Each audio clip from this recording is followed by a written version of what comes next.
Nós estamos aqui na OAB, subseção de Criciúma. Aqui ao meu lado está o presidente da OAB, Rafael Búrigo Serafim, para a gente falar a respeito de irregularidades, denúncias de fura-fila, principalmente, que tiveram em todo o estado, na região e também aqui em Criciúma. Presidente, obrigada por conversar com a gente, falando dessa questão de vacinação. A gente sabe que, por exemplo, aqui em Criciúma já está na idade de 60 anos, por exemplo, os idosos já estão sendo vacinados, a sua grande maioria. Mas, infelizmente, a gente sabe que tem casos de irregularidades e fura-fila também. O que dá para falar em relação aqui a Criciúma, por exemplo, das denúncias que vocês receberam?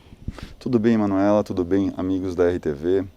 Então, Manuela, a gente criou um observatório da vacina no âmbito de Santa Catarina, tá certo? Para que recebêssemos denúncias nesse período agora de vacinação. As vacinas estão esperadas, chegaram e agora também alguns problemas na sua aplicação. Então, em pouco mais de um mês de operação, o Observatório já recebeu mais de 28 denúncias. E aqui na macro-região de Criciúma, 7 denúncias, dentre elas também casos de fura-fila. Nesse caso, fura-fila, a gente já sabe do que se trata, pessoas que não fazem parte do grupo prioritário, que não teriam direito de receber a vacina agora. Mas falando, por exemplo, de outras irregularidades que vocês receberam a denúncia, o que seria? Além da fura-fila, que ao nosso sentir é uma das mais graves, temos também denúncias de problemas com o vacinador sem a identificação, os lacres da vacina ou da seringa aplicadora, entre outras denúncias. Então a gente tem recebido as denúncias e encaminhado para apuração.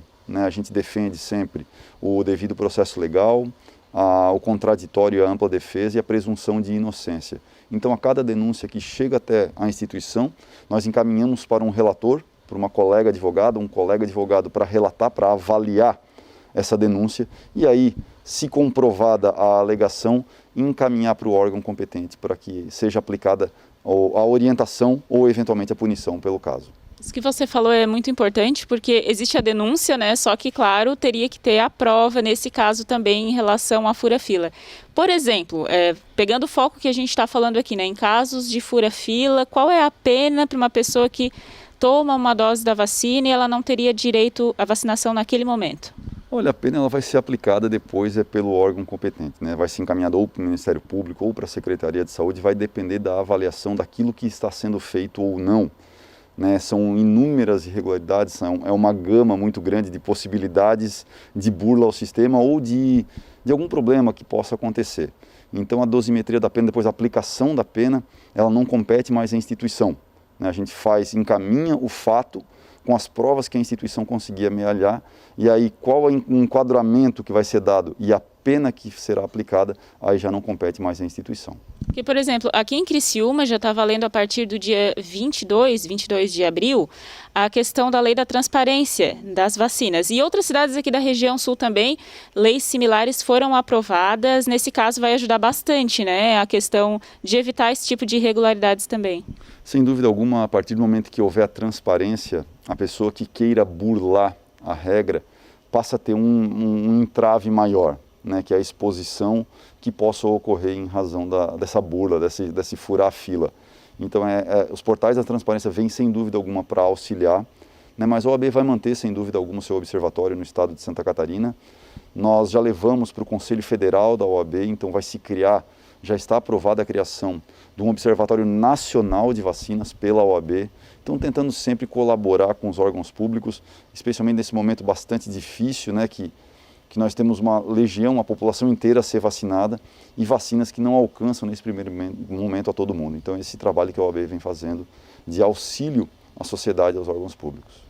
Presidente, a gente sabe que, por exemplo, aqui em Criciúma, os idosos com 60 anos já estão sendo vacinados. Daqui a pouco já começa a vacinação das pessoas que têm algum tipo de comorbidade. A gente sabe que isso não é competência da OAB, é de órgãos da área da saúde realmente, mas, por exemplo, que já pode ter dúvidas em relação a uma ordem, por exemplo, de comorbidade, como que seria, porque às vezes a pessoa pode, por exemplo, procurar vocês para denunciar, olha, estão furando a fila porque essa comorbidade não seria tão urgente, por exemplo. Como que vai se dar essa organização, assim, na visão de vocês? Já tem uma ideia de como tudo isso vai funcionar?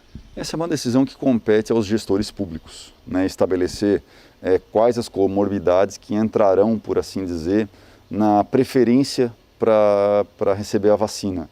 É claro que se espera que isto tudo seja feito com base em critérios técnicos e científicos e para não haver também o privilégio de uns em detrimento de outros. Eu acho que seria mais ou menos nesse aspecto, é permitir aos gestores públicos que definam essa ordem, de quais comorbidades estarão na preferência, e é claro que sempre observando critérios técnicos, e aí eventual denúncia de subversão ou de colocar eventual comorbidade à frente de uma outra, talvez mais grave, também fazer essa análise a posteriori. Bom, a gente sabe da importância do trabalho que a OAB vem fazendo em relação a essas denúncias, né, presidente? Então, eu vou pedir para você mais uma vez deixar o e-mail ou como que o pessoal pode entrar em contato com a seção aqui de Criciúma. A gente espera que não precise, né? Mas se tiver alguma irregularidade também, como que eles podem fazer essa denúncia? Sem dúvida alguma, é um e-mail que a gente colocou à disposição, que é denunciavacina@oab-sc.org.br. O denúncia é sem acento, eu vou repetir, denunciavacina@oab-sc.org.br.